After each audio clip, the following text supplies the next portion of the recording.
All right, so last time we met, we were looking at the characteristics of the First World War, those being mechanized slaughter. We have all these new weapons thanks to the Industrial Revolution, which can kill on a grand scale, whether they're tanks and machine guns and U-boats and poison gas. Last time we were talking about aircraft being used for the first time, and in a form of reconnaissance, information gathering, and so on. Not really killing the enemy out of the air just yet. That develops later in the war. They're mainly for reconnaissance and information gathering. You know, how many soldiers, German and Austrian soldiers, are in said valley beyond a certain mountain. There's 150. We can do that through information gathering and aircraft. Just recently discovered in 1903 at Kitty Hawk, North Carolina, in 1903 by the famous brothers, the Wright brothers. So by the time World War I gets to engaged in 1914, of course the numbers will increase exponentially, but we only had about 5 airplanes in America at that time. So let's go beyond that. I think we've looked at that enough. Some new industrial weaponry certainly characterized the war in mechanized slaughter, and trench warfare, of course, as well. Speaking of aviation, it's worth mentioning for a moment that once the dogfighting begins and we can kill the enemy in the air with these biplanes and triplanes, these are, of course, propeller-driven aircraft. We're not going to use jet aircraft in warfare until 1950. The Korean War, the Nazis were developing jet aircraft at the very end of World War II, but you won't really see that until 1950 in the Korean War. So these are propeller-driven aircraft at the time, and as I said, we eventually developed the idea of killing the enemy in the sky, and that's done through mounting machine guns to the aircraft, where the pilot can, as you can see, the pilot can engage the machine gun. But a big problem, as you can probably tell, is how does one fire through the propeller blades without blowing apart the wooden propeller blades? That was a serious problem, actually, and a number of aircraft actually did crash because of this problem. Later, they developed the idea of putting metal sheathing over the wooden propeller blades. That way, when the pilot engages the machine gun, if the rounds do hit, or when they hit the propeller blades, they'll ricochet off. The problem is they ricochet off and they come back and they kill the pilot. So that was a serious problem.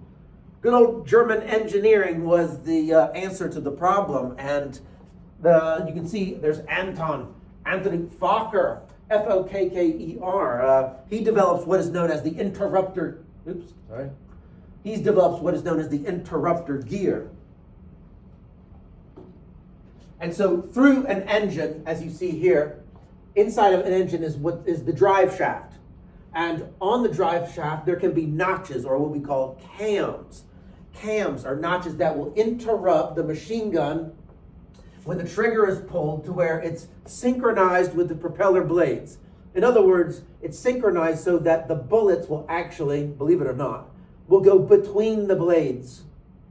As the propeller is moving, the bullets will from the machine gun will go between the blades. And it is Anthony Fokker who had developed that during the war, this interrupter gear. And so on a camshaft in an engine today, that's what they are. They're notches, or to interrupt, right? The machine gun. So that is something that's developed during the war. Rather interesting. Since we're talking about aviation, I thought it would be worth mentioning that. All right, let's move on. Let's go back to the Western Front. And here we have, between Germany and France, 400 miles of trenches. So we have these two massive land armies now dug in.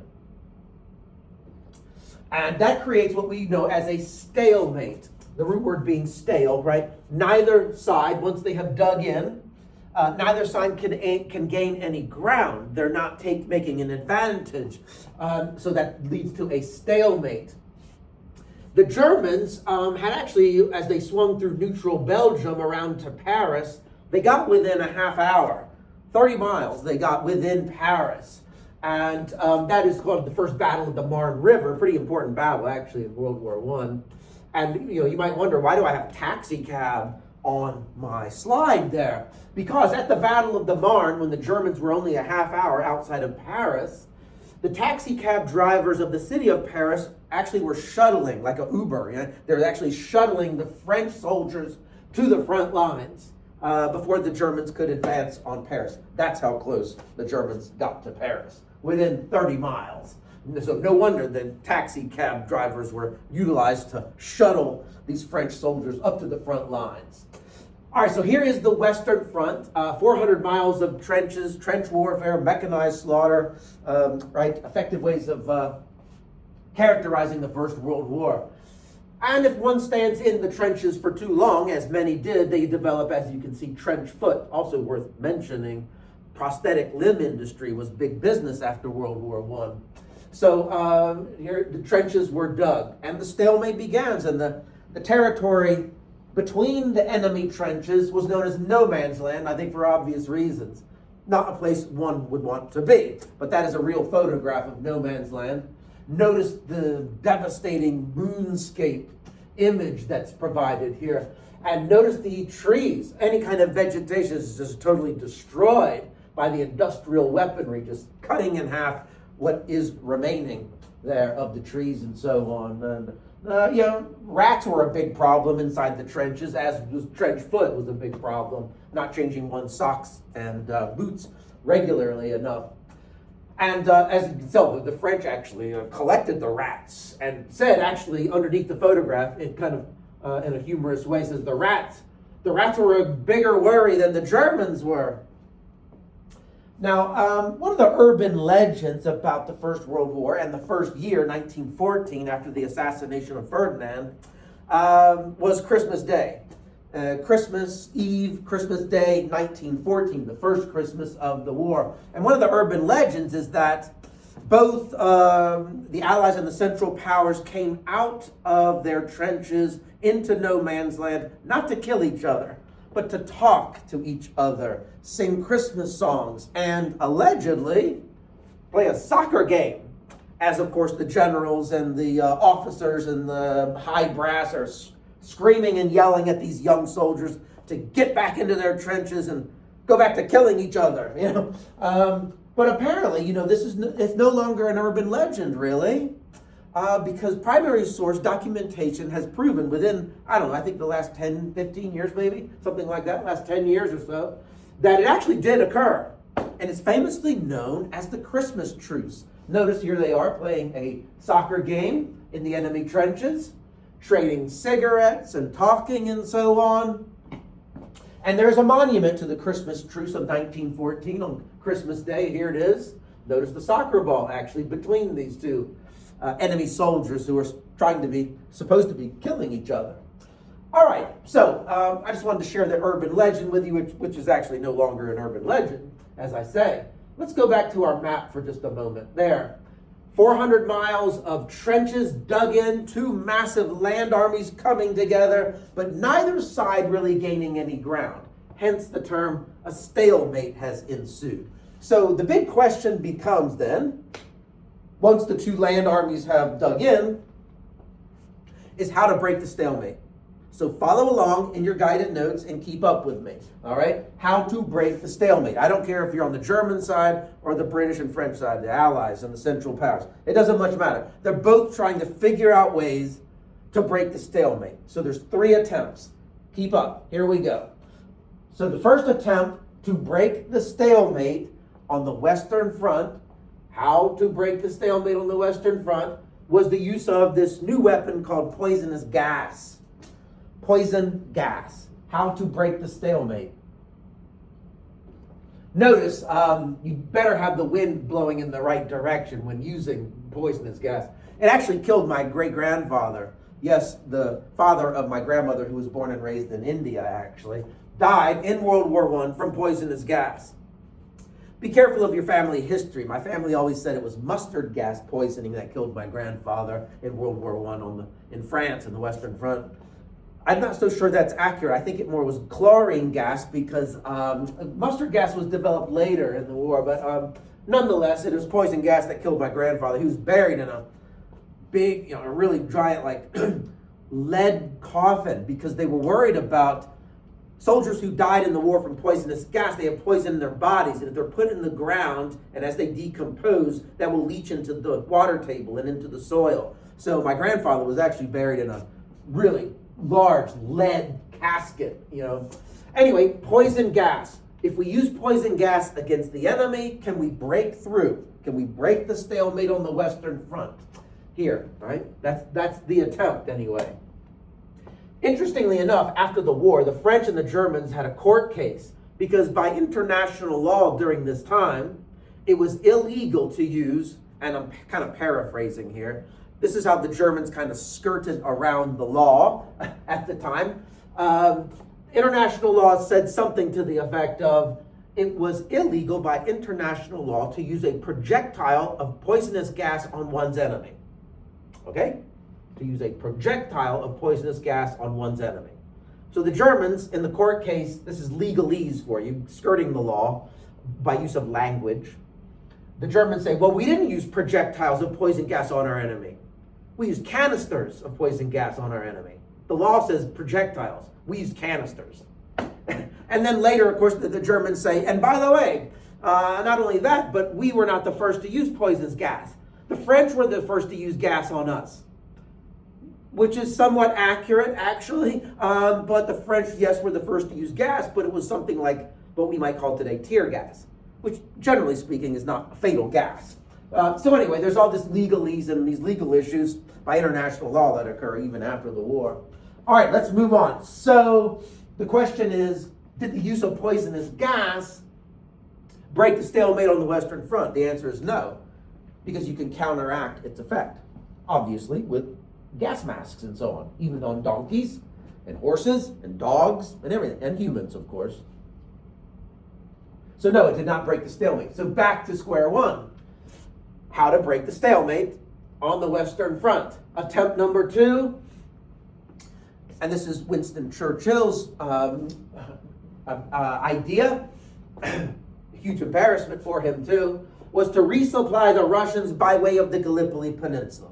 Okay, so the Russians were two things: poorly led, poorly supplied. So how can the Allies resupply the Russians? As you can tell on the map, as we already said, they are known as the Central Powers for a reason, right? Germany, Austria-Hungary, and the Ottoman Empire and Bulgaria are directly through Central Europe. So if the French and the British need to supply their allies, Russia, how are we going to do that? So Winston, very young, by the way, Admiral of the Navy, Lord of the Navy,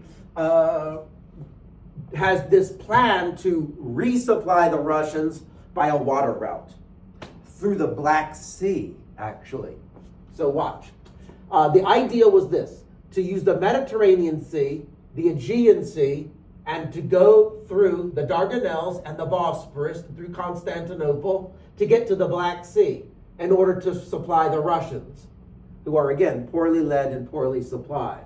And if we do that, again, this whole thing was about how do we break the stalemate on the Western Front, that will draw the enemy away from the Western Front to the Eastern Front, and it'll break the stalemate on the Western Front, is this idea, to supply the Russians who can engage a war on the Eastern Front, if they're supplied, right? So in order to get to the Black Sea by a water route, you have to take, right here is Gallipoli. Here's a closer view of it. Here are the Dardanelles leading into the Black Sea, okay? You can't just go through. As you can see, it's all mined by the Ottoman Turks. So you have to take control of the Gallipoli Peninsula. So Churchill comes up with this idea of throwing the Anzac Corps. Those are Australian and New Zealand soldiers at the Turkish guns to try and take the Gallipoli Peninsula. It was a complete blunder, a total disaster. Thousands of Australian and New Zealand soldiers who practiced, and for this campaign, as you can see, here are the Australian and New Zealand soldiers' tents in Egypt, as you can see the Great Pyramids in the background. They were thrown at the Turkish guns at Gallipoli and totally slaughtered. Churchill was so embarrassed that he offered his resignation to the trenches, and they sent him to the trenches. He later will redeem himself, as everyone probably knows, in World War II, and becomes Prime Minister of England, carrying the British Empire to victory in the Second World War. But this was a big blunder and embarrassment for Churchill, this whole Gallipoli campaign of 1915, okay?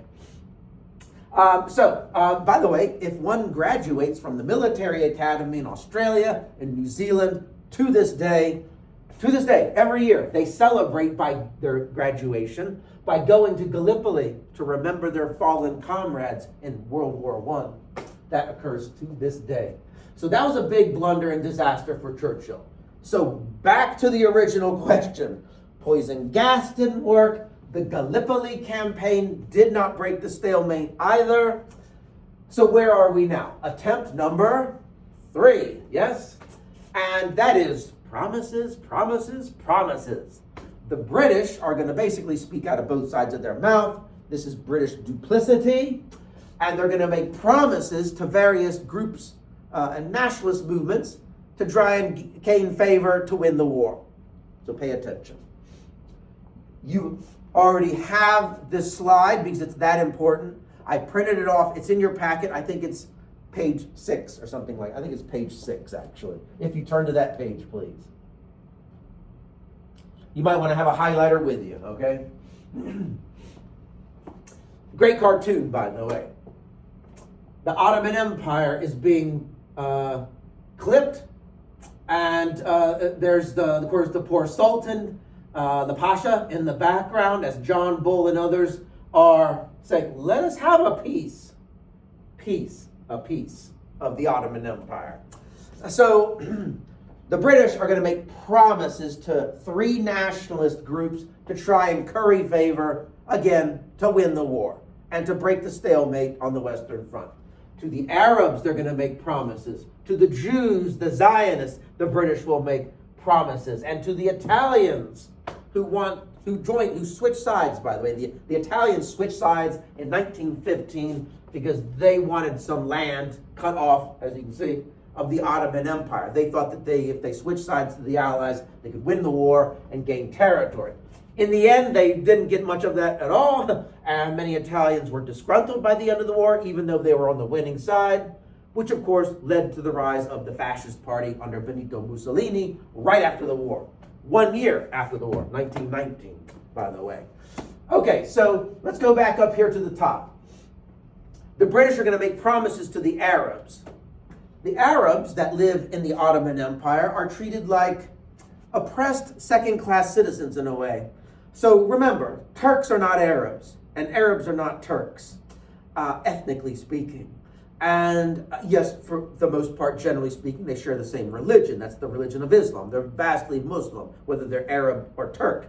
But ethnically, the Arabs are not Turks, and the Turks are not Arabs. So the Arabs feel kind of left out of this whole nationalist movement known as the Pan-Turkish movement. They feel left out of it. They feel as though they are second-class citizens in the Ottoman Empire. And the British know that. The British know that about the Arabs. So the idea was for, as I have here, for the British to help spark a Arab revolt behind enemy lines in the Ottoman Empire, because if we can bring down the Ottoman Empire, perhaps we could win the war. And so the whole effort to engage and spark the Arab revolt behind enemy lines inside the Ottoman Empire was spearheaded by this gentleman. Notice, in fact, he's a British operative, even dressed like an Arab. And his name is T.E. Lawrence. Yes, Hollywood made a movie about T.E. Lawrence called Lawrence of Arabia, 8 Academy Awards, something like that, superb film. And there he is, Lawrence of Arabia. He's going to ignite, as you see, the Arab revolt behind enemy lines to try and gain the favor of the Arabs, promising the Arabs that if we win the war and we defeat the Ottoman Empire, we can, of course, support Arab nation states that are developed and partitioned from the Ottoman Empire once it's defeated. Did it work? It didn't break the stalemate on the Western Front, no. But did the operation work? The Arab revolt? It worked beautifully, I might add. Yes, it was very effective. Okay, what other people besides the Arabs live under the Turkish flag but are oppressed? I would say that would be the Christians, known as the Armenian people. The Armenians claim that they are world history's first Christian nation, actually. But the Turks didn't see it that way. The Armenians, like the Arabs, live within the borders of the Ottoman Empire, but are treated like second-class citizens. And the Turks even kind of feel as though the Armenians, being Christian, that they're going to support the Allies, and that they're sort of like a fifth, what one might call a fifth column, right? An enemy within, you might say. So the Turks, during this whole pan-Turkish ethnic nationalistic movement, decide to eliminate the Armenians. And it is a genocide that occurs during World War I. Most of us, yes, are familiar with the genocide that occurred during World War II, famously known as the Holocaust. This is the genocide to remember during the First World War. The aggressors were the Turks, and the victims were the Armenian Christians. How many were eliminated by the Turks? How many Armenians? Roughly 2 million, some say 2.5 million Armenians were murdered by the Turks, as you can see in the photo. So this famously known as the Armenian Genocide. And by the way, the Armenians have not forgotten their history. Modern day graffiti, in English, I might add. Our wounds are still open, the graffiti says. 1915. This is the Armenian Genocide. Notice the Christian cross over here. So that is a genocide that occurs during that time. All right, so back to our slide here. So these are British promises made to various nationalist groups to try and win the war and break the stalemate on the Western Front. Promises to the Arabs: join our side, rise up inside the Ottoman Empire. We'll certainly curry favor to you after the war, Arabs. I would say also the Jews, the Zionist movement is in play during this time. So the British make promises to the Zionists, the Jews, that help pay for the war. And if we win the war, we, the British, will look favorably upon carving out a nation and supporting the idea of a Jewish country in the old Ottoman Empire once we have defeated it. Okay? And that promise is made by way of the Balfour Declaration. So go ahead in your guided notes and turn to that page, which I think is probably page 7. You might want to write across the top of it, there it is, the Balfour Declaration. Very important, actually, when you learn about World War I. So as I said earlier, the British are trying to win the Zionists, the Jews, over to support the war effort on the Allied side. And if the British win the war, the Allies win the war, they're going to look favorably upon a Jewish state after the war. Okay? So notice that the letter, Mr. Balfour, there he is, the British representative, Alfred Balfour, writes a letter. To whom? To a very, very wealthy Jewish family. In fact, there they are. Notice it says, Dear Lord Rothschild. Very, super rich Jewish family. Dear Lord Rothschild. And here's the important part for your highlighters and underlining and so on. The British, right? The British Majesty's government views with favor the establishment in Palestine of a national home for the Jewish people. I would highlight that, right? The British government supports the idea of a home for the Jewish peoples carved out of Palestine in the Ottoman Empire. I would also underline this part, which the Palestinians often bring up, as right here. It being clearly stood, however, it clearly understood that nothing shall be done which may prejudice the civil and religious rights of existing non-Jewish communities.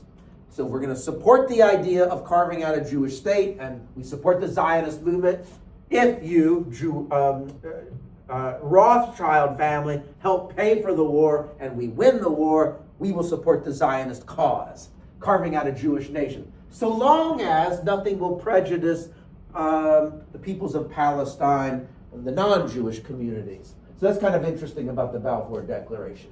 All right, let's move on, shall we? By the way, I should say to you that the British and the French, actually, before the war even ended in 1918, they had this idea already in play. What to do with the Ottoman Empire if we win the war, I should mention to you. And it's famously known as the Sykes-Picot Agreement of, notice, 1916. The war doesn't even end until 1918. And it's, by the way, as you can see, rather simplistic. Sykes and Picot were the British and French representatives, okay? Picot being French and Sykes being the British representative, who came up with this plan, as you can see. What are we going to do with the Ottoman Empire if we win the war? Actually, we're going to partition it like this, as you can see. Area A, that's Zone A, is going to go to the French.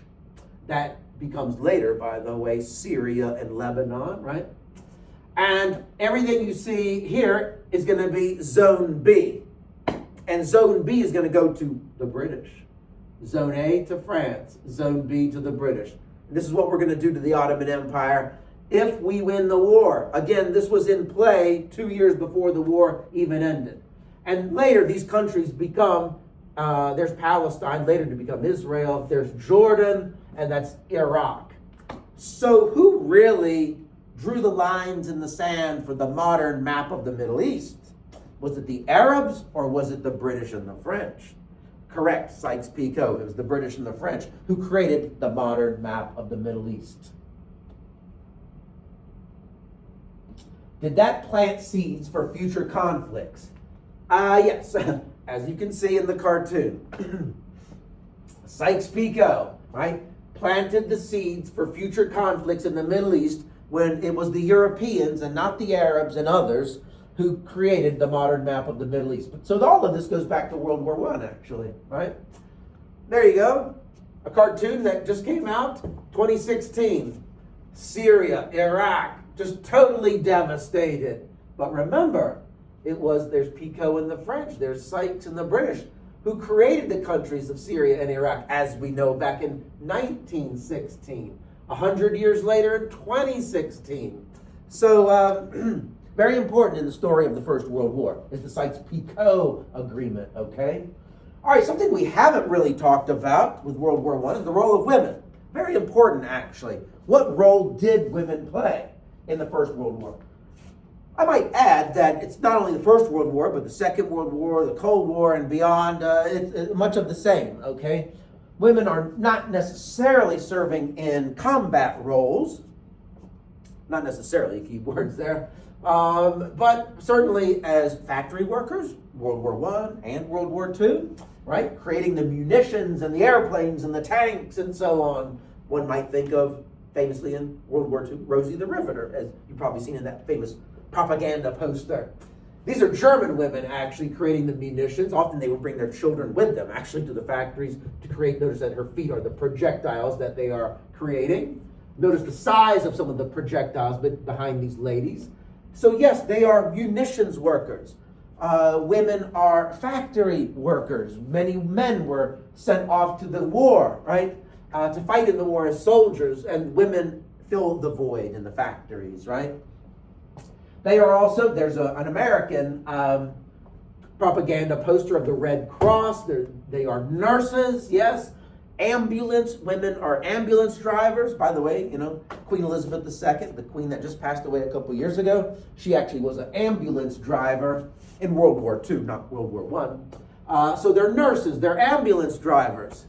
And really, throughout human history, I should say, not just World War I or World War II, throughout human history, women have made outstanding spies. Espionage. They are engaged in espionage. The most famous, and you're looking at her here, the most famous in World War I was Mata Hari. And Mata Hari was a famous spy in World War I.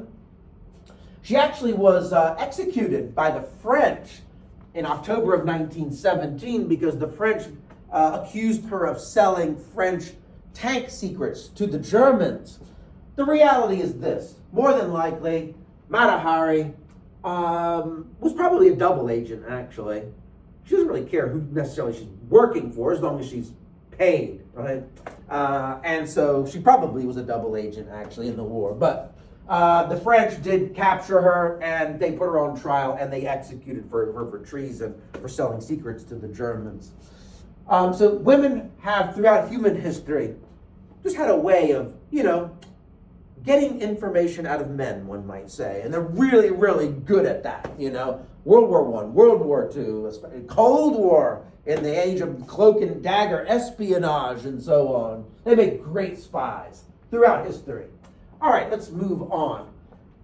I mentioned to you that in most countries in World War I, nations were not sending, governments were not sending women into combat roles. There's one exception, and that's the Russians. As you can see, these are Russian female soldiers. So the Russians actually did send women into combat. Many other nations, the French and the British, did not, but the Russians did, as you can see. And I don't think I would want to fight with any of these Russian ladies. What about the colonies? What's the role of the colonies during the war? Was India engaged, in other words? Colonies in Africa, were they engaged? Yes, there were battles in Africa, actually. Not all the battles were fought in Europe. So here you have, for example, these are Sikh soldiers serving the British Army. Indian soldiers serving in the British Army, actually. African soldiers. These are Nigerians. Nigeria was a colony of the British Empire, as you probably remember from shading your map. These are Tanzanian soldiers serving the Germans, because German East Africa was a German colony, right? So yes, the colonies were engaged. Here you have French Indochina. These are Vietnamese soldiers serving in the French army. So to answer the question, yes, the colonies were engaged in the war as well. All right, let's move on. Propaganda. What is propaganda? Propaganda, the purpose behind it is intended to sway public opinion in some way, right? Often exaggerated. Of course, we learned about yellow journalism with the Spanish-American War. So propaganda is intended to win favor of a group of people over a particular issue. It is to sway public opinion in some way. And the words you want to remember with World War I, often associated with it, is here, jingoism. Jingoism is propaganda in the World War I era. Jingoism is like those who are eager for a fight, those who are eager to go to war. Put diplomacy aside and let's fight it out now, is the idea of jingoistic behavior. It's saber rattling. There's an eagerness to go to war. It's having an aggressive, hawkish foreign policy, not dove-like foreign policy. So that is jingoism. Like this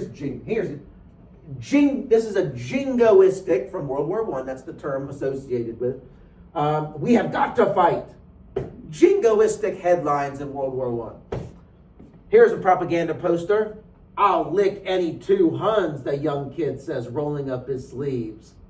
Huns was a derogatory term for the Allied powers against the Germans. If you know anything about your ancient history, you may know that Attila, the Huns, and the Huns were rather aggressive civilization of the grasslands of Eastern Europe, the Huns. So kind of like the Mongols, right? They have a bad reputation in history. Effective? Yes. But rather aggressive. So it is a derogatory term for the Germans in World War I. Just was to call them, the Germans, to call them Huns. But anyway, the kid is rolling up his sleeves and saying, I'll lick any two Huns. That's a rather jingoistic propaganda poster from that time period. What about minorities? Did minorities serve in the war? Absolutely. There you have, in fact, the Harlem Hellfighters, who, by the way, fought. Now, we still have segregated units in American military during this time. America's military will not desegregate until after World War II, in fact. 1948, President Truman desegregated the U.S. military. So World War I, World War II, one of the continuities is segregated military. You had black units and white units, separate, okay? So the Harlem Hellfighters was a black unit, and they fought actually in more battles than any other unit in the First World War, actually. Often mistreated and faced a great deal of racism. Now, over here on the right-hand side, the Germans used propaganda and actually dropped this leaflet on black American soldiers that were serving in the 7th U.S. Corps. And so this is, and I don't want to go into this too much because it's an assignment in Schoology about this primary source. So the Germans dropped this leaflet and many other leaflets just like this upon the trenches of black American soldiers, this one particularly of the 7th U.S. Corps. So it's the Germans who wrote this letter. And so go online to Schoology and work on that assignment. Yes, you do have to read the actual primary source here to answer the questions. So I don't want to go into that too much right now. Let's move on. Financially, paying for the war. World War I, another continuity. World War I and World War II, here's another continuity. And that is the selling of bonds.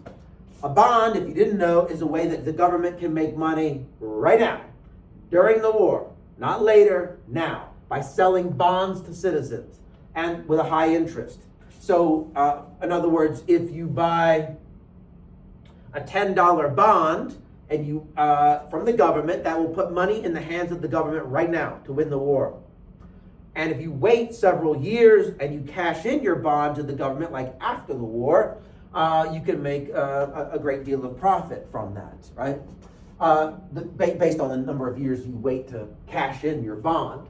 So notice the propaganda, though. Beat back, again, the Huns, the Germans, derogatory term, with buying Liberty bonds. So what could you do as a citizen if you're not fighting in the trenches? You can help here on the home front by purchasing bonds from the government. Help beat back the Hun with Liberty bonds. This is one of my favorite propaganda posters. Remember, this is a war in the air, on the sea, under the sea, on the home front as well. What could you do as a citizen at home? You could grow victory gardens, fruits and vegetables for the war effort.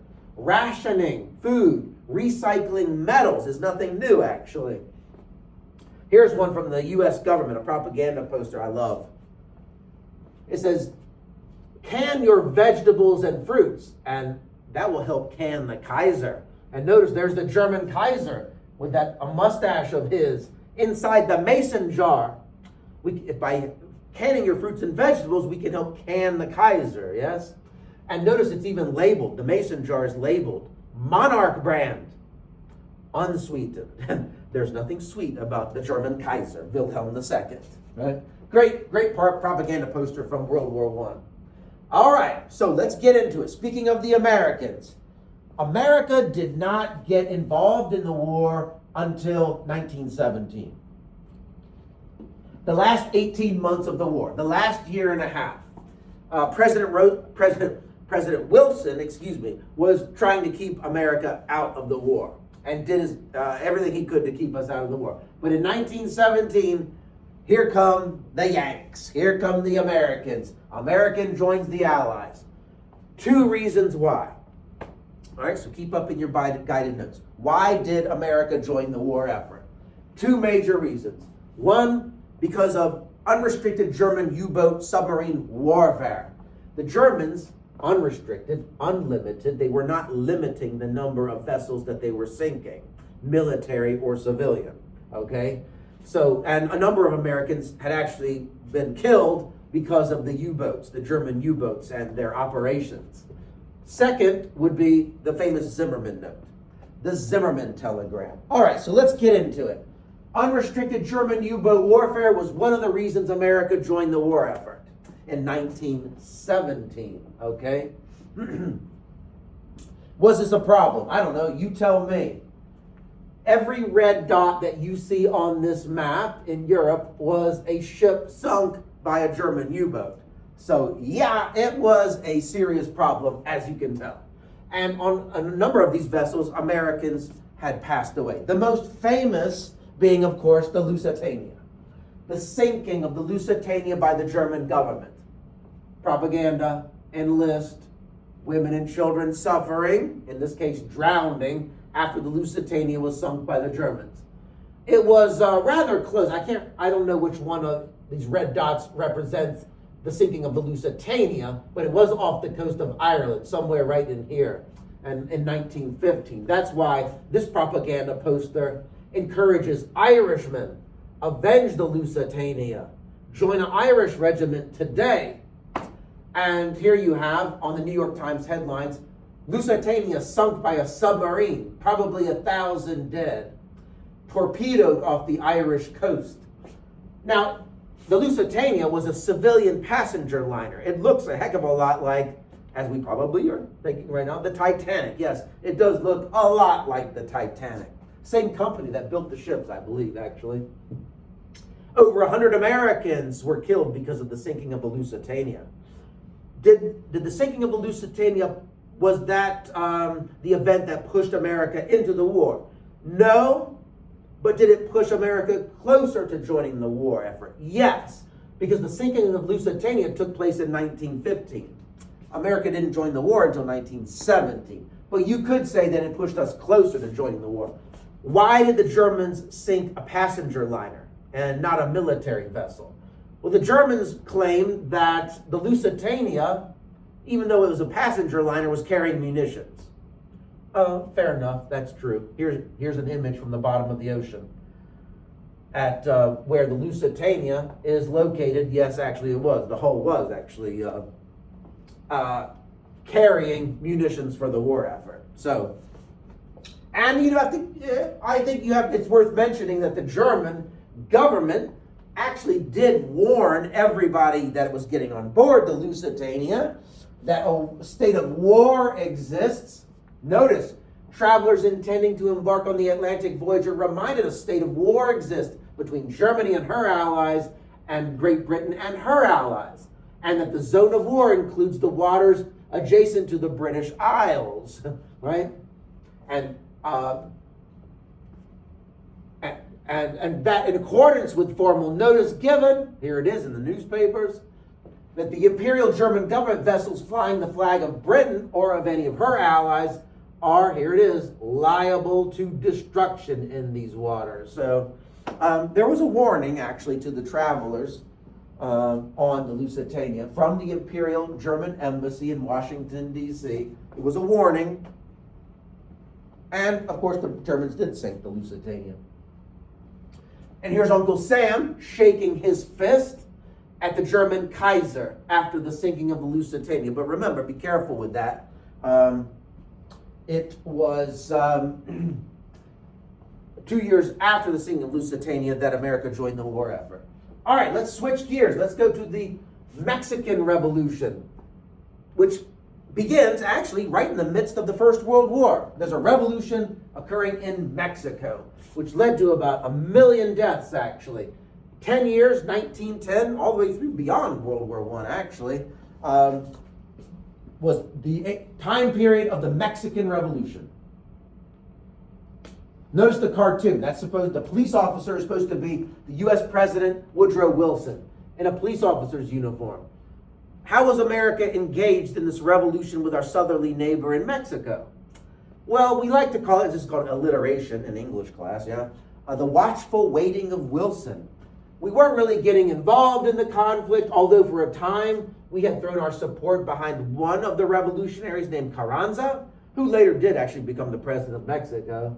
And even for a time we had supported Pancho Villa until we threw our support behind Carranza. So America was periodically quasi-engaged with certain revolutionaries in the war in Mexico. So let's take a look. Now, follow along in your packet because I have already printed some of this. Who's the bad boy of the story in Mexico? Who was like the Louis XVI of this story? Whose power was being challenged? Okay, you have a dictator in Mexico for over 35 years, and there he is. Porfirio Diaz. Diaz the dictator ruled Mexico from 1877 to 1910. And he ruled with an iron fist, one might say, right? Diaz jailed his opponents. He did not permit freedom of the press, so censorship, right? He used his army to maintain peace at any cost. And many Americans were deeply invested in the natural resources of Mexico. Oil drilling, mining, railroads. Many American investors actually had large investments in Mexico. And so most of Mexicans, however, continued to live in poverty, and opposition grew to Diaz, who was often currying favor with Americans and others who had supported the oil drilling, mining, and railroads and so on, of Mexico's natural resources, and were sort of exploiting it. And Diaz was okay with that because it was lining his pockets too. So here you have foreign investment in Mexico and control of many of the money-making operations in Mexico. So do we have income inequality? Oh yes. Those peons, the poor laborers working on the big plantations, the haciendas, were of course oppressed and persecuted people. So this is another one of those bottom-up revolutions, just like the French Revolution was the Mexican Revolution, all right? So now go ahead and turn in your guided notes to this page because I already printed it for you, and you have to kind of fill in the blanks in certain places, okay? So look for the empty spaces and fill in with your ink pen as you follow along with me. Let's take a look. The Mexican Revolution. Let's start over here with the little caption. Fighting raged across Mexico for over a decade. Peasants, small farmers, ranchers, urban workers were drawn into the violent struggle. Women were engaged, just like the French Revolution. Women were engaged in this conflict. They're known as las soldaderas. Female soldiers cooked, cleaned, tended the wounded, and, there it is, fought alongside the men. The struggle took a terrible toll. When it ended, the Mexican economy was in shambles. More than 1 million people were dead in this Mexican Revolution at the beginning of the 20th century. All right, so let's go up here to point 1, and there he is, the bad boy of the story, Diaz, the dictator, Porfirio Diaz. There he is. Faced with rebellion, he resigned after holding power for nearly 30 years. So he resigns. Power then shifts to actually a liberal reformer, very wealthy man, I should say, and that's Madero. There's Francisco Madero. A liberal reformer was elected in 1911 after Diaz abdicates. But within 2 years, he's murdered in jail. We think because of the guy standing next to him there, and that is Huerta. Huerta the Butcher, he was sometimes called. Rather aggressive revolutionary. Victoriano Huerta. Huerta the Butcher, he was often called. Some say it was Huerta who ordered the murder of Madero. And it's kind of like the story of Geronimo, or Crazy Horse, rather. He's in his jail cell and he tries to escape, and they killed him for that reason. Madero was actually thrown in prison, and then all of a sudden, mysteriously, he ended up dead. So some believe that it was Huerta who actually ordered the murder of Francisco Madero. Nonetheless, number 3, Huerta lost no time in setting up his own dictatorship once Madero was out of the picture. Go to number 4. So we have these various revolutionaries. It's a political power vacuum, fighting for power. So there's Pancho Villa and his partner Emiliano Zapata and Carranza, okay? And those 3 had formed an uneasy coalition against Huerta the Butcher. Villa and Emiliano Zapata, peasants themselves, wanted to make broad changes to improve the lives of the peasants, the peons in Mexico. Carranza, there he is, was a rich landowner, and he disagreed with Pancho Villa about that. And after defeating Huerta, Carranza turned against Pancho Villa and Zapata and defeated both of them. And that's when, follow your arrow, Carranza becomes president in 1917.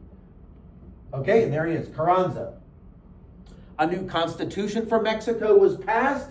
Reforms were slow to materialize, though. So let's take a look about this new constitution in Mexico. And here are some of the major highlights of it. Land reforms, religious reforms. Perhaps the Roman Catholic Church had too much political power in Mexico. Labor reforms, universal male suffrage, voting rights for men. Doesn't matter how much land you own. Women's rights. Women are actually given equal pay thanks to the new Mexican Constitution. Carranza, there he is, reluctantly agreed to this new constitution. By the way, if I put a skull and crossbones next to their head, they were killed during the Mexican Revolution. They were victims of it, okay? So let's take a look at some of those reforms of Carranza. and the Constitution. Mexico got a minimum wage before many other countries. So a minimum wage was established. Those big plantations where the peons worked and were oppressed, they were broken up, those haciendas. Foreign investments were now limited. Remember, I think 80% of Mexico's mines were in the hands of foreigners, mostly Americans, I should say. So foreign investments were now limited. Natural resources were nationalized, controlled by the Mexican government now. The political power of the Catholic Church was now limited, okay? So these are some of the important reforms, okay? Now, Carranza has his own political enemies, and they are supporters of the peasants, the peons, known as Pancho Villa, who gained most of his support from the northern part of Mexico, like Chihuahua and whatnot, hence that's where I placed his portrait, and his partner, Emiliano Zapata, okay, who gained most of his support from southern Mexico, so north and south, and these two are working in tandem, these Mexican revolutionaries. The Mexican Revolution actually did have a slogan, kind of like the French Revolution, right? Liberté, equalité, fraternité, yeah? And it is land and liberty. It actually was coined by Emiliano Zapata, I should say. He's the one who coined the phrase for the Mexican Revolution. Land and liberty. There he is. Land and liberty. Notice that sombrero he's often wearing, you know? Now, when the U.S. government failed to continue their support of Pancho Villa was angry about that and turned against the United States, by the way. And let's take a look at that. By the way, skull and crossbones, both Pancho Villa and Emiliano Zapata were also victims of the Mexican Revolution, I should say. But Pancho Villa was rather upset with the U.S. government and the Wilson administration for no longer supporting him. So what did Pancho Villa do? He invaded the United States. He crossed the Mexican border into Columbus, as you can see, Columbus, New Mexico, killing a number of Americans there. There's a real photograph of the devastation and the damage that Pancho Villa and his bandits did to Columbus, New Mexico. He had also, before that operation, stopped a train in southern United States, boarded the train, took, I think, at least 17 Americans that were on board the train, took them off and executed them. So there's like 30 in all, 30 some Americans who died at the hands of Pancho Villa.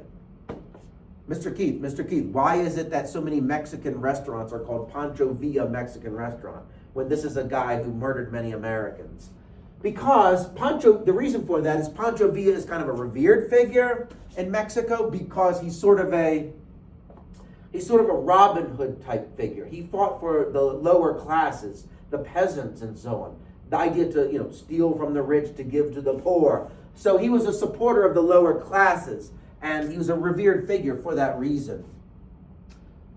Notice, Zapata is killed in southern Mexico, right? Shot by the Mexican government. There's Pancho Villa after the Mexican Revolution. Pancho Villa, real photograph of him hanging out of his own car after he had been murdered. So they were both victims, these famous Mexican revolutionaries. Pancho Villa, Emiliano Zapata were victims just like Carranza of the Mexican Revolution. Yes, women were engaged. Look at that photograph of these Las Soldaderas, the female revolutionary freedom fighters, right? Cartoon. Pancho Villa with a bloody hand, blood dripping from his hand. The town in the background with murdered Americans is probably Columbus, New Mexico, no? And Pancho Villa is extending his hand to Uncle Sam, who has his arms crossed, kind of admonishing Pancho Villa. And Pancho Villa is saying to Uncle Sam, "I'm willing to forgive all, Uncle Sam. Just shake my hand." I don't think Uncle Sam is going to support Pancho Villa. In fact, what did the United States government do? The United States military actually invaded Mexico to hunt down Pancho Villa, kind of like we did with Osama bin Laden in Afghanistan. So notice Uncle Sam is hopping the fence, hopping the border into Mexico to try and hunt down Pancho Villa. This is all happening in the midst of World War I, 1916, by the way, 1 year before America got involved in World War I. Now, to spearhead the invasion of Mexico to hunt down Pancho Villa was Blackjack Pershing, General Pershing. In fact, there he is.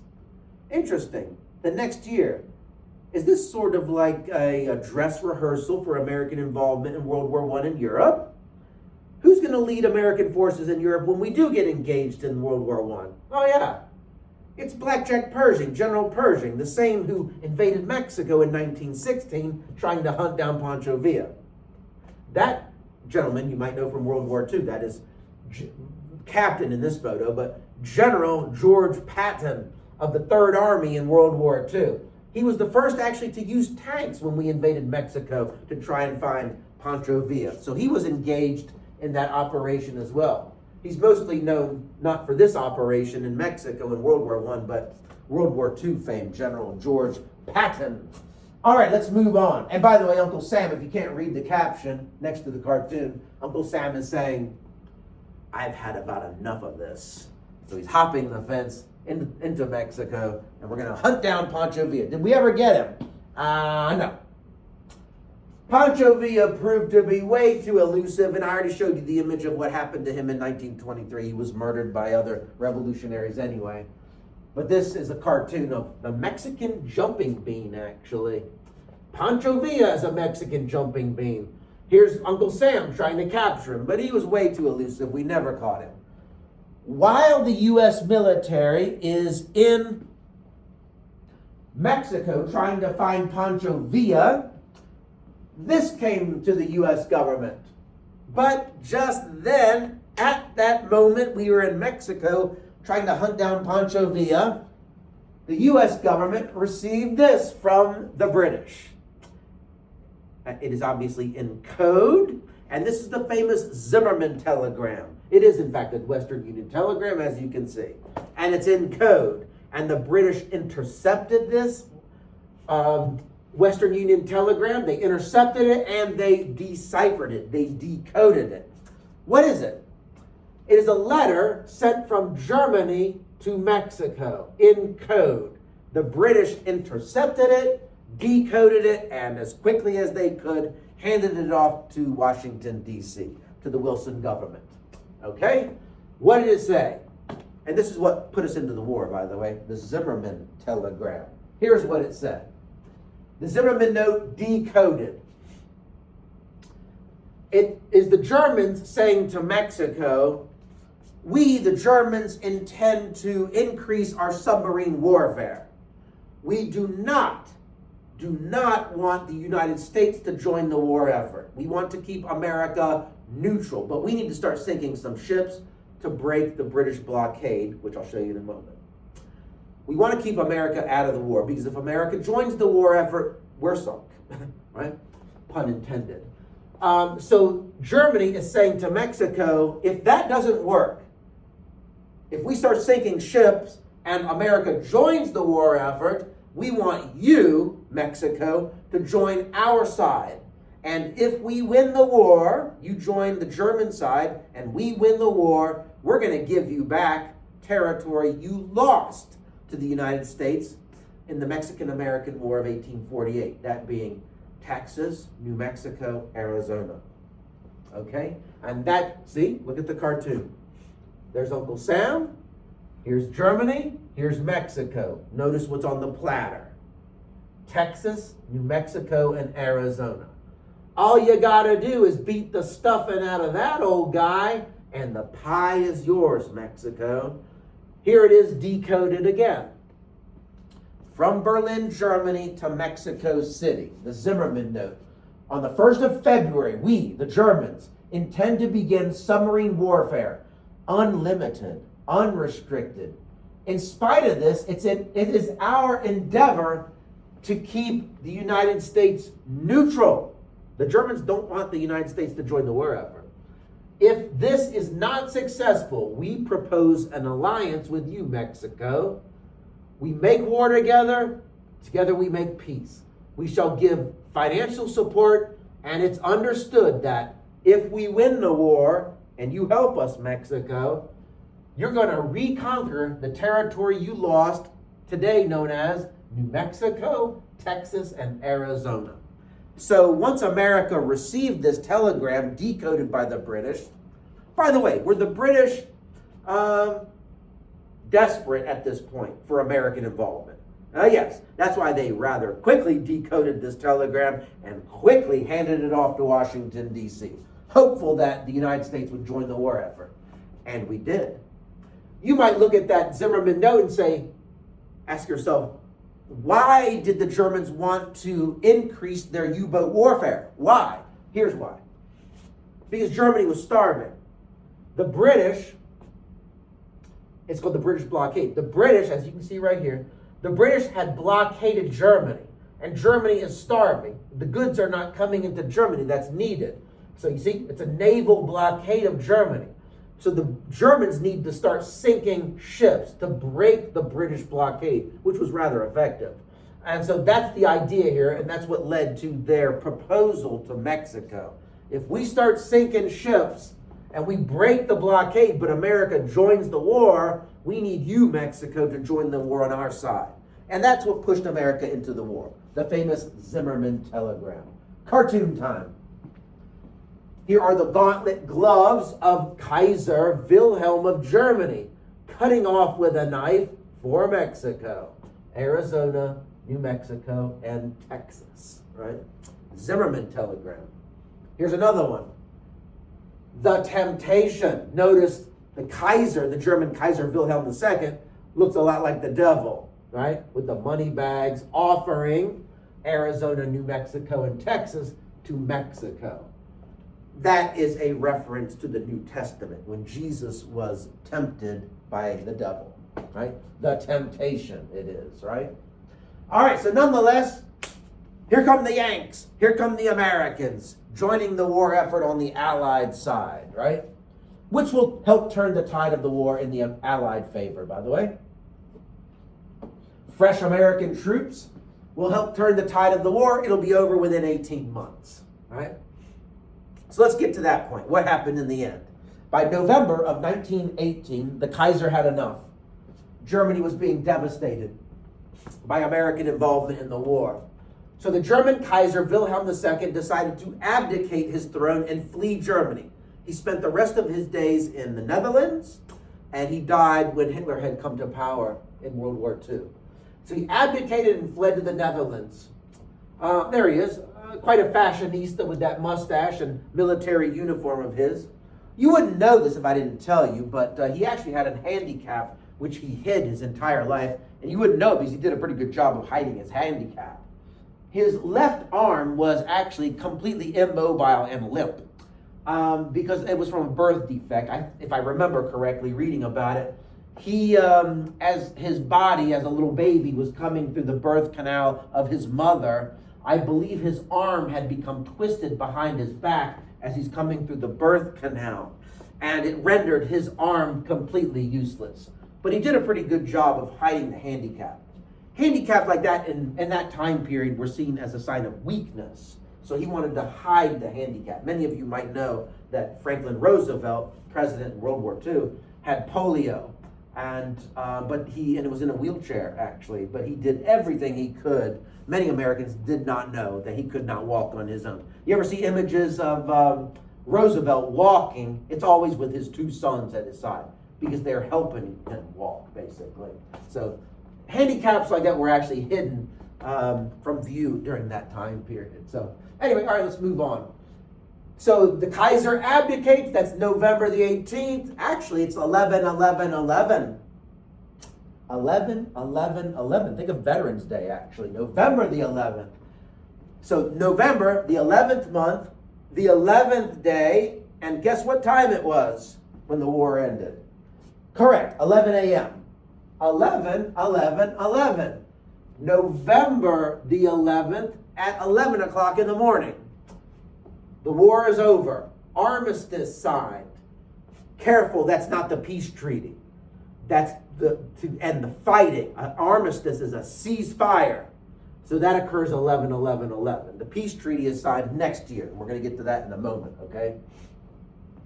Look, Kaiser Wilhelm flees to Holland, right? The war is over, right? Interestingly enough, there you go, 11/11/11. The armistice was signed in this railroad carriage. In fact, it's known today as the Armistice Carriage. On the Western Front, terrible weather, and the Germans and the French and others, they're trying to, the Kaiser has fled, we're going to sign the armistice, but where are we going to do it? Out here in the, on the mud? We need a clean, dry, warm place to talk negotiations and the signing of the armistice. So I think it was General Foch who said, there he is, who had said, well, I own property not too far from here, and there might be a railroad car that goes through my property.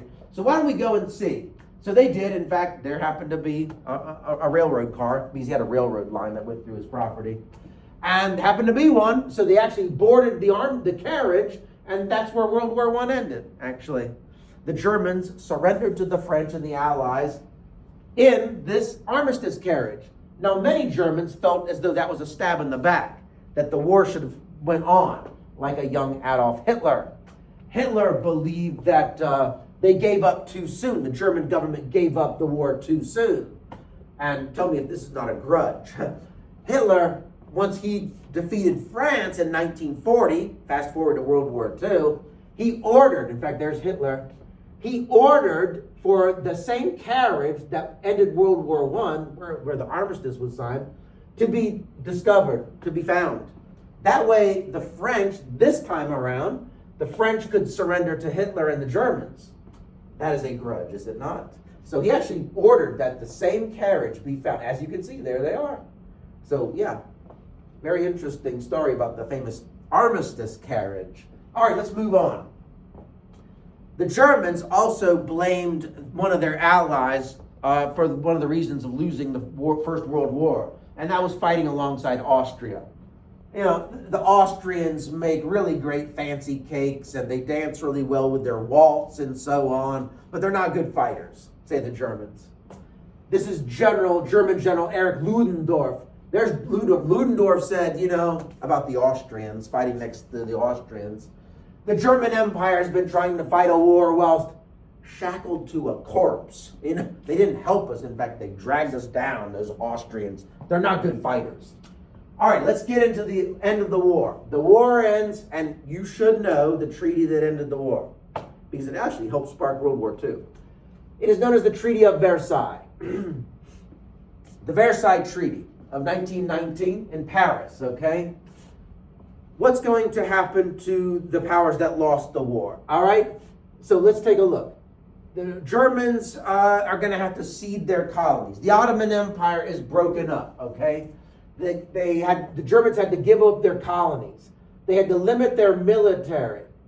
They were assigned what is called Article 132 of the War Guilt Clause of the Treaty of Versailles. In other words, you Germans started the war, you have to pay for it. It is famously known as the War Guilt Clause. You started the war, Germany. You have to pay war damages, reparations. Between France and Germany, there's going to be a demilitarized zone. The European map is redrawn. So look at the cartoon. Who was really beaten up by that peace treaty? Was Germany harshly punished? That's the idea, and which only gave rise to the fascist party known as the Nazi Party.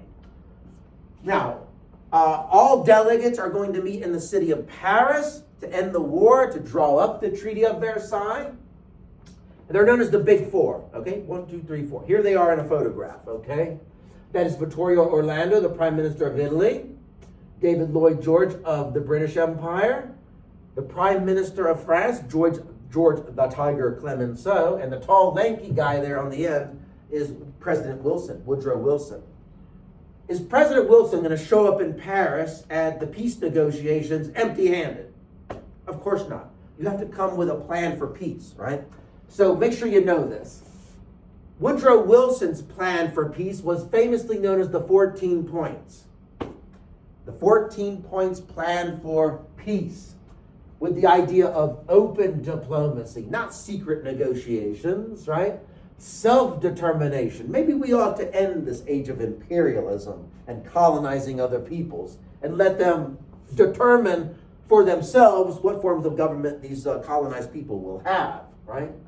And most famously, I think it's point number 10 of the 14 points is that one. The famous League of Nations, this idea to prevent future wars. Remember, World War I cost the lives of 10 million people. How can we prevent that in the future? Let's create a League of Nations, right? And it's Wilson's idea, actually. So let's get into it. There you go. When we say that Germany had to have a very limited military force, we're talking fewer than 100,000 soldiers. No submarines, because that caused a great deal of death and destruction, and no air force.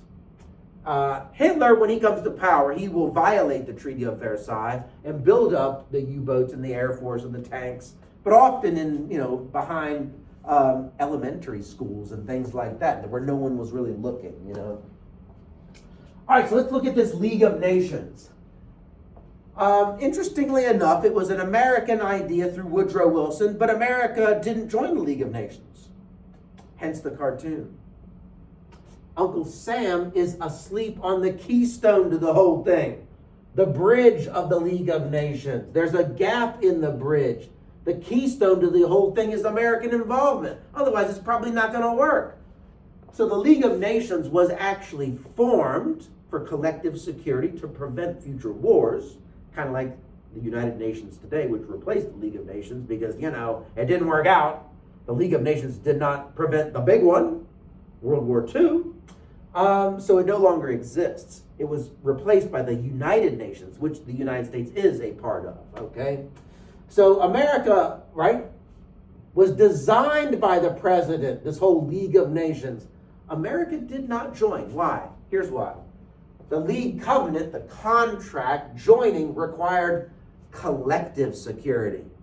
In any kind of alliance, if a member nation is attacked, you might as well be attacking all nations. So this would obligate America to becoming like the policeman of the world. We're going to have to go all over the world and put out fires and so on. So America was still kind of isolated in its foreign policy during this time. So we were not interested in joining this League of Nations. Some were not. Take a look at the cartoons. This cartoon. Which one actually supported America joining the League of Nations? It's probably this one here, right? Notice the senator is in bed, and you see the League of Nations dove of peace, but that's not what the senator is calling it. Look at that horrible vulture. Take it away, take it away. They're exaggerating, That senator actually is a real senator from Massachusetts. His name was Henry Cabot Lodge, and he was totally against Wilson's idea of a League of Nations. That's why he's exaggerating the League there. This cartoonist was against it because look at what's happening to Uncle Sam. If we join the League of Nations, we're going to be pulled to pieces all over the world by European nations and foreign nations, and we're going to be pulled apart to put out all kinds of fires all over the world and conflicts and disagreements. We're going to become the policemen of the world. So some were against, some supported the idea of joining the League of Nations. Let's talk about those colonies that were ceded by Germany and what happened to the Ottoman Empire. The fate of the German colonies in the Ottoman Empire. What happened? Okay, Germany lost World War I, so they had to give up their colonies in Africa, for example. To whom? To the British and the French, basically. Like Cameroon, Cameroon was a German colony in Africa and was handed over, right, to the British and the French and so on. So, what about the Ottoman Empire? Again, Sykes-Picot. The British will get what's called the mandates of Iraq, Jordan, and Palestine, red. The French are going to get the territory we call today Syria and Lebanon in blue, right? So that's basically what happens to those territories of the empires that lost the war, Germany and the Ottoman Empire, okay? And we refer to these, all of them, as League of Nations mandates. Make sure you know that. These are mandates of the League of Nations, the former German colonies, and what happened to the Ottoman Empire. Japan, by the way, an enemy in World War II, was an ally in World War I. Japan didn't play a major role in World War I, but they were actually on the Allied side. Just like the British and the French got former colonies in Africa of the Germans, so too did the Japanese. the Japanese got the Marshall Islands out in the Pacific, which later in World War II, the U.S. Marines in their island hopping campaign to Japan will have to recover and take away those islands from the Japanese, right? All right, let's wrap it up here and finish things up with the Russian Revolution, shall we? And so to go ahead in your packet and turn to your bomb graphic. Turn to your bomb graphic. The downfall of the last Russian Tsar, Nicholas II, and the Russian Revolution. Let's get into see what happened, okay? Where should we begin the story? Let's pick up where we left off, shall we? Remember, Russia had lost the war to Japan, speaking of Japan, and it was known as the Russo-Japanese War, right? 1905. Major embarrassment for Russia to lose that 1905 war to Japan, the Russo-Japanese War, right? That was a major embarrassment, which led to, I would say, protests in the streets. In 1905, they lost the war to Japan. Unemployment was high, great deal of unemployment, and food shortages. And how the Tsar handled these protests in the streets, famously called the Bloody Sunday massacres, was rather heavy-handed. The Tsar actually ordered Russian soldiers into the streets and to fire upon the unarmed protesters in the 1905 protests. Russia was engaged in World War I, as you know, poorly supplied, poorly led, but they were engaged. And no other country suffered like Russia, minus Germany. No other country lost more soldiers than the Russians, except for Germany. So Russia suffered devastating defeats and casualties in World War I. The Russian Tsar Nicholas II, there he is, actually fought rather bravely on the Eastern Front alongside his soldiers, actually. But that led to a scandal. If the Tsar is not at the Summer Palace, the Winter Palace, he's on the Eastern Front fighting alongside the Russian soldiers against the Germans and others. What was going on back at the palace with the Tsarina Alexandra, his wifey? There were rumors that she was having an affair with this gentleman, the famous Grigory Rasputin. How many have heard of Rasputin? Yes. He was a madman who claimed to be a religious figure, and the Rasputin affair sort of exacerbated the crisis and embarrassment of the royal family. Rasputin was difficult to get rid of because it's a great love story in history, actually, is the love story between the Tsar and the Tsarina, Nicholas and Alexandra. But there were rumors flying that while the Tsar was off fighting in the First World War, his wife was having an affair with Rasputin. But you know, Rasputin was, as a parent, I would think it was a very difficult situation for Nicholas and Alexandra to be in because Rasputin helped one of their sons, Alexei. One of their sons, Alexei, suffered from hemophilia, a painful blood disease. But interestingly enough, whenever Rasputin was around the child, Alexei, the son of the Tsar and Tsarina, the pain always subsided with the young man. Some say that Rasputin was simply giving the kid this new thing called aspirin when he was around. And that's why the kid always felt better when Rasputin was around. But as a parent, yeah, he's a womanizer. This Rasputin is a womanizer. He's a drunkard. He's a party animal. He claims to be a religious cleric and so on. Yet, how do you get rid of him when he helps your son? He was a serious embarrassment. But eventually, officials of the Tsar actually did brutally murder Rasputin.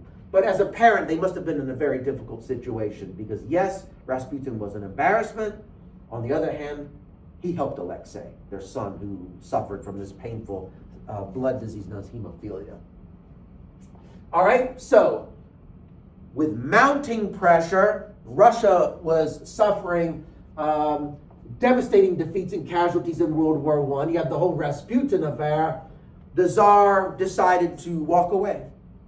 The Tsar decided to give up. He abdicated his throne in February of 1917. See? The Parisian papers.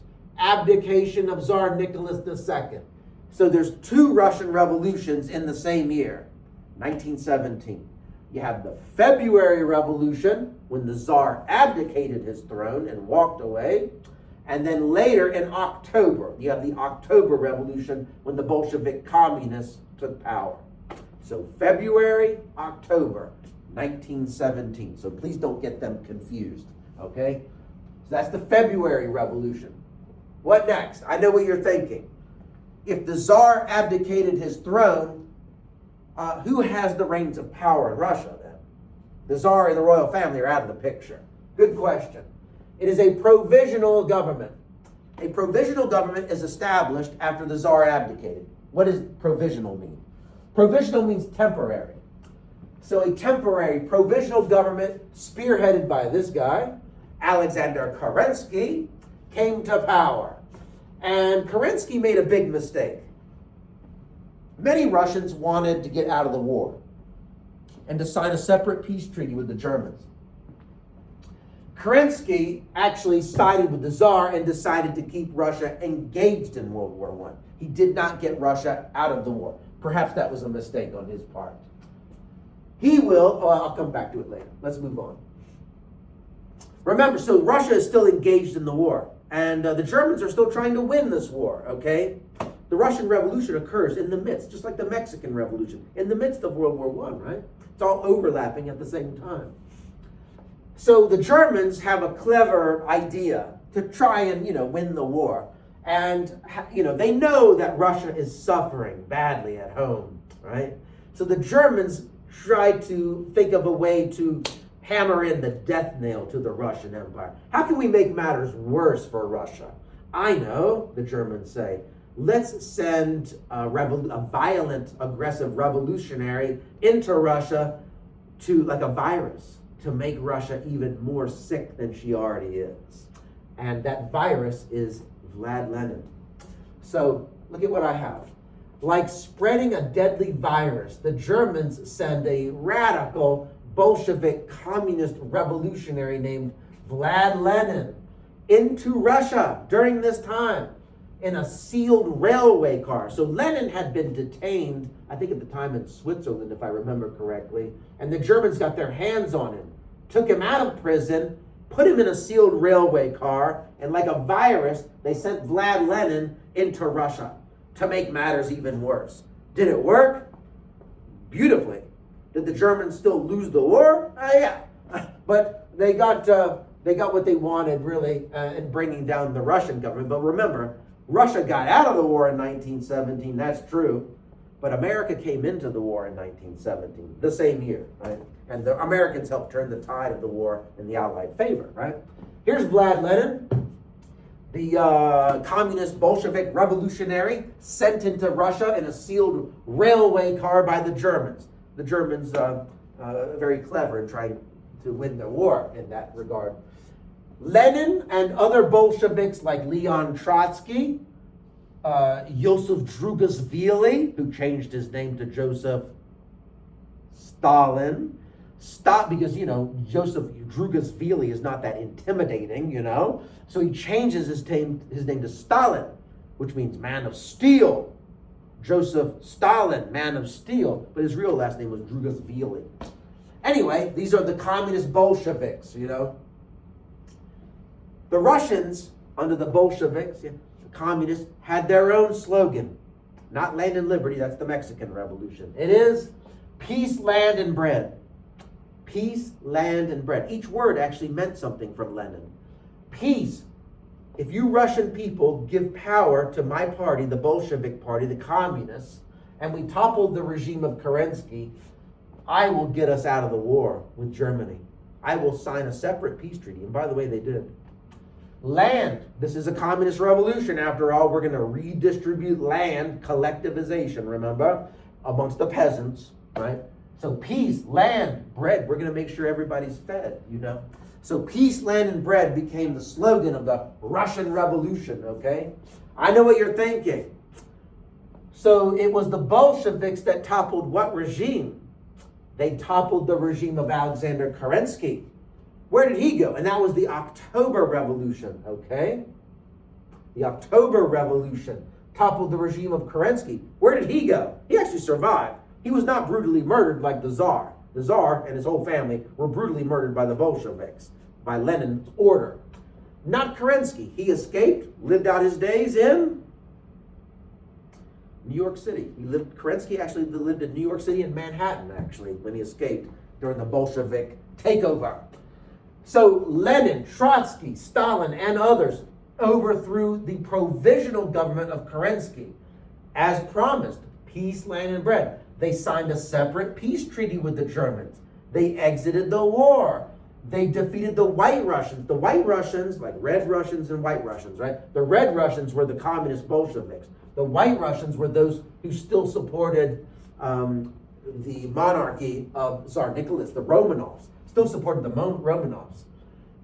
Lenin also ordered the murder of the Tsar and his entire family and helped establish the Soviet Union as we know it for the next 70 years. Okay? The royal family had been detained in the Ural Mountains at Yekaterinburg. And they were in the middle of the night in summer of 1918, excuse me. They were taken into a basement. There's different accounts of this. Some say that the Bolsheviks told the Tsar at 3 o'clock in the morning, we need you and the wife and the kids and the whole family to go into the basement because the White Russians are nearby. And we have a civil war going on with the White Russians. So for safety, we need you to go into the basement. Another thing, urban legend, is that the Bolsheviks told the royal family, we need you to come down into the basement to have your picture taken at 3 o'clock in the morning. Yeah. Nonetheless, when the royal family got down into the basement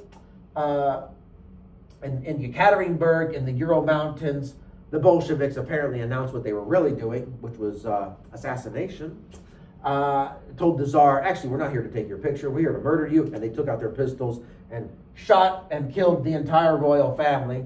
Apparently, this is a cartoon, but it actually is pretty accurate from what I've read, where the Tsar actually did have Alexei, who was, as you know, suffering from hemophilia.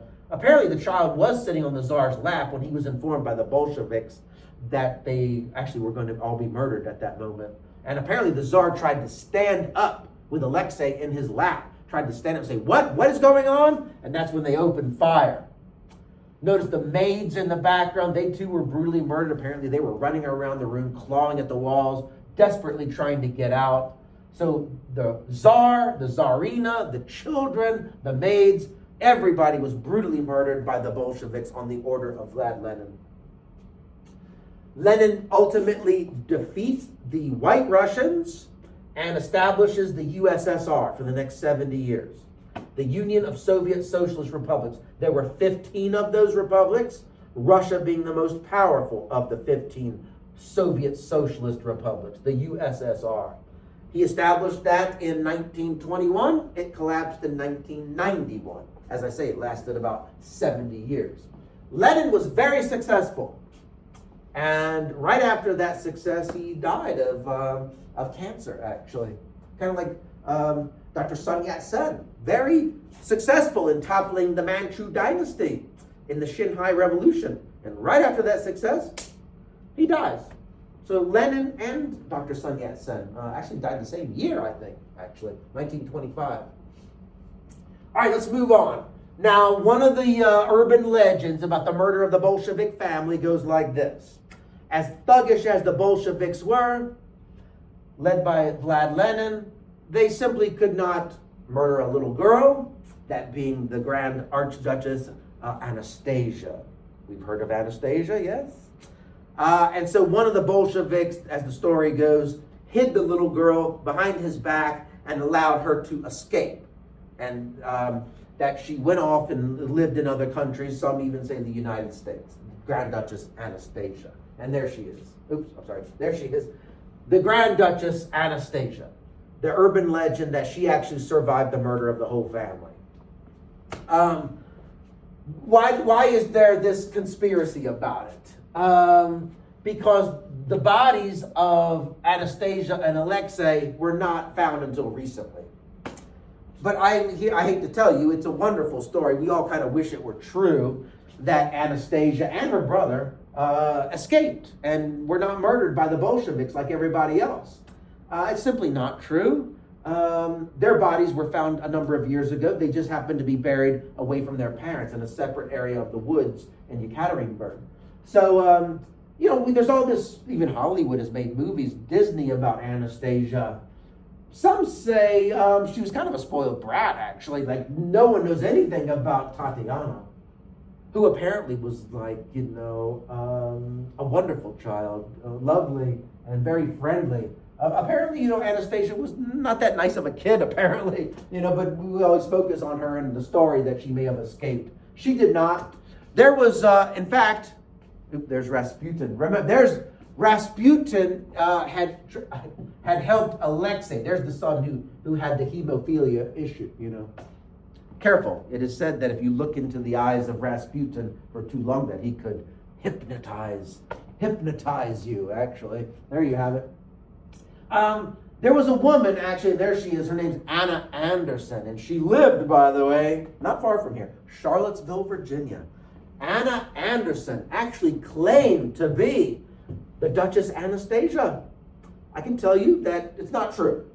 Even though they do look a heck of a lot alike, even their ears, your ears are like your fingerprints. Everyone's is unique and different, Even the ears matched up, Anna Anderson of Charlottesville, Virginia. But what did not prove to be true was the DNA test that was done in the 1990s.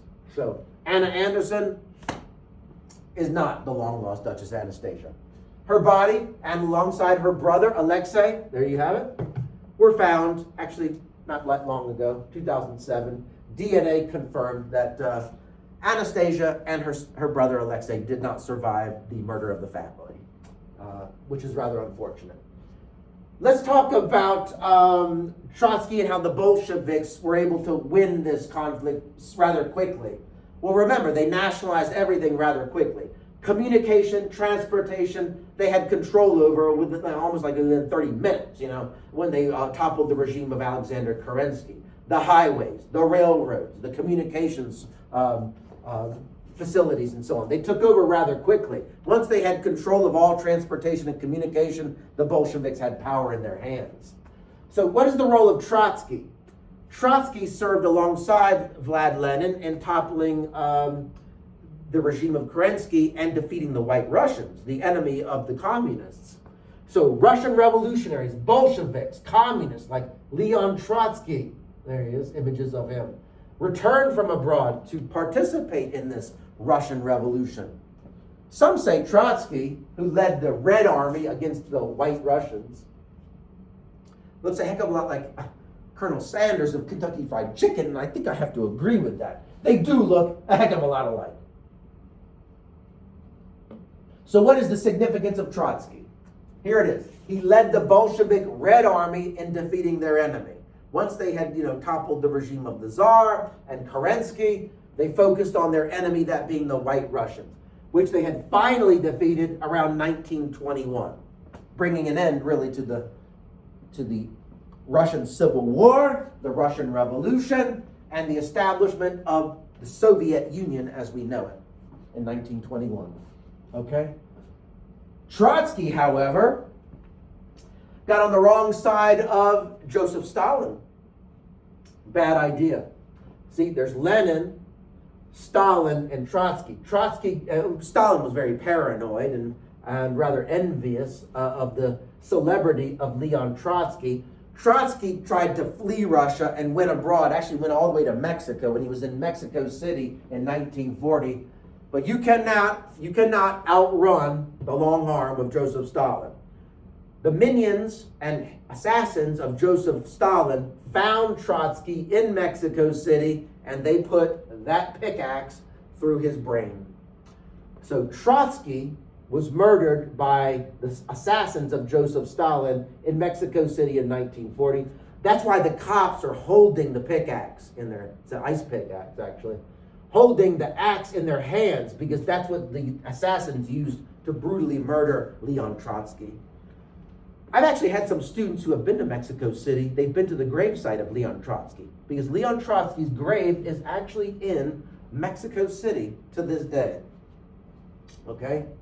There you go. Russian Bolshevik women in the October Revolution. So it's just like, similar to what? October 1789 Parisian event. Remember? That's when allegedly Marie Antoinette said, let them eat cake.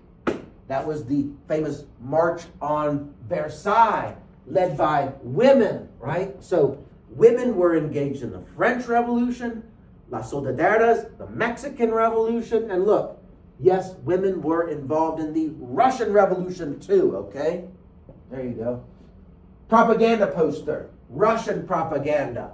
Notice there's Vlad Lenin sweeping away the filth, that he will cleanse Russia of its filth. Those who support the monarchy, the monarchists, right? The greedy capitalists, the religious figures of the Orthodox Church, right?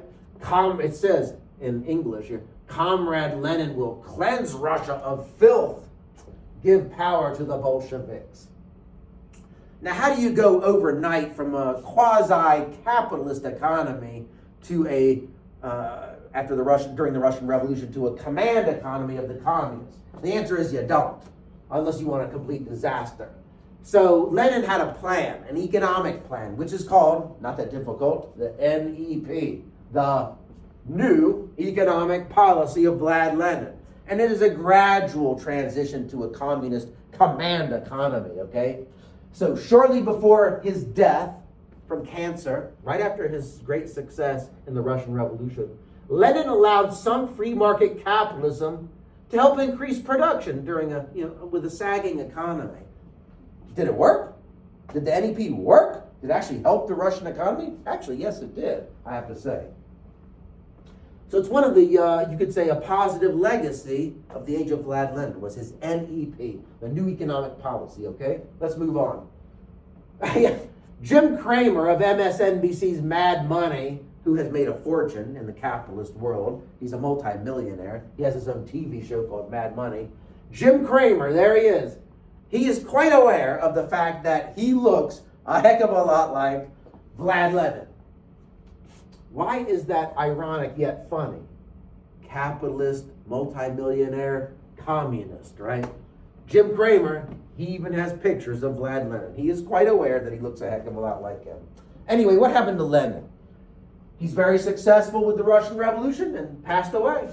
There is rather rare and unusual image of Lenin sitting next to Joseph Stalin.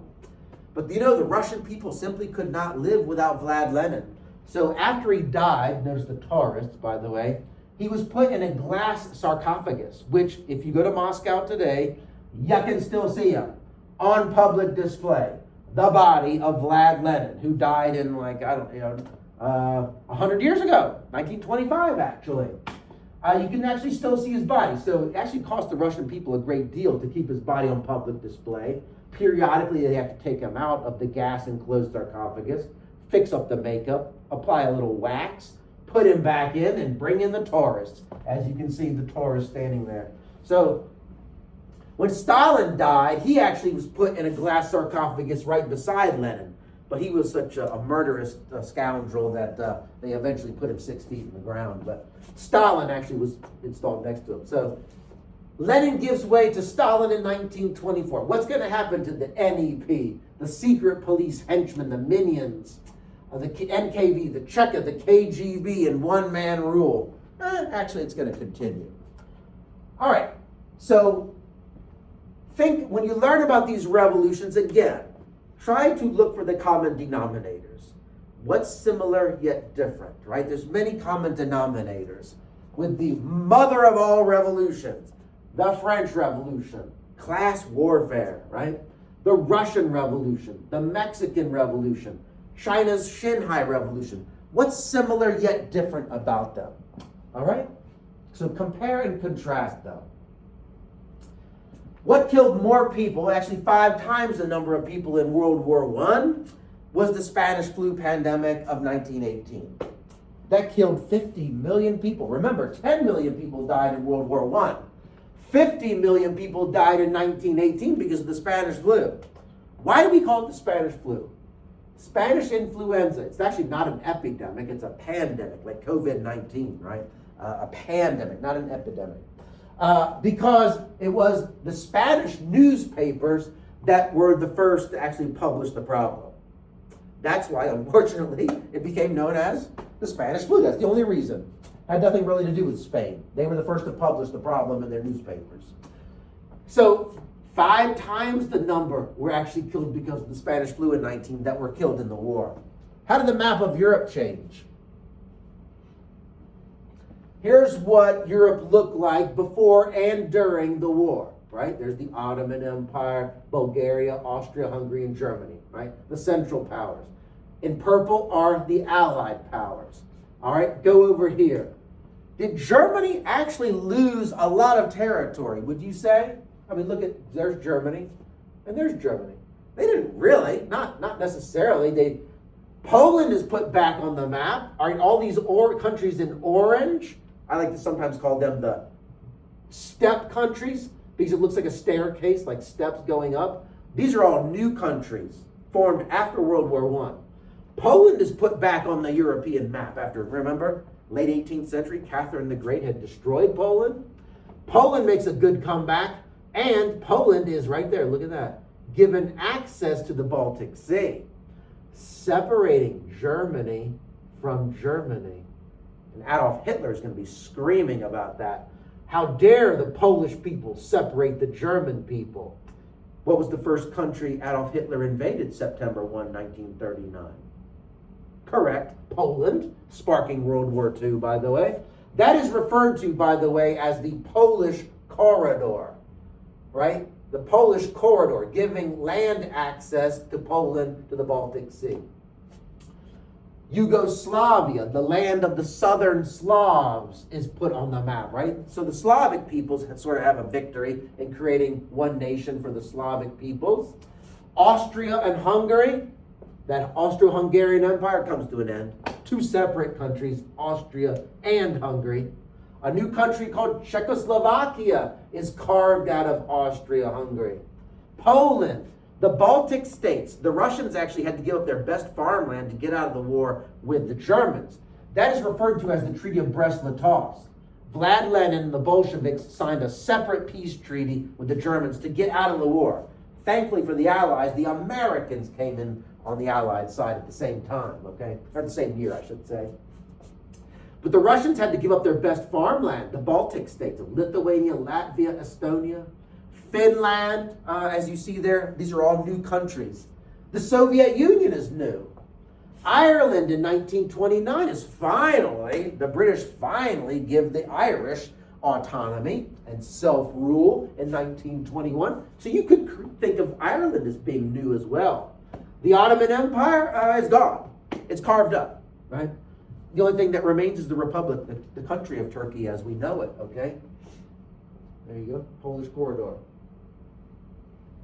All right, questions, comrades? Questions on anything? All right, thank you very much for your time today. Have a fabulous afternoon.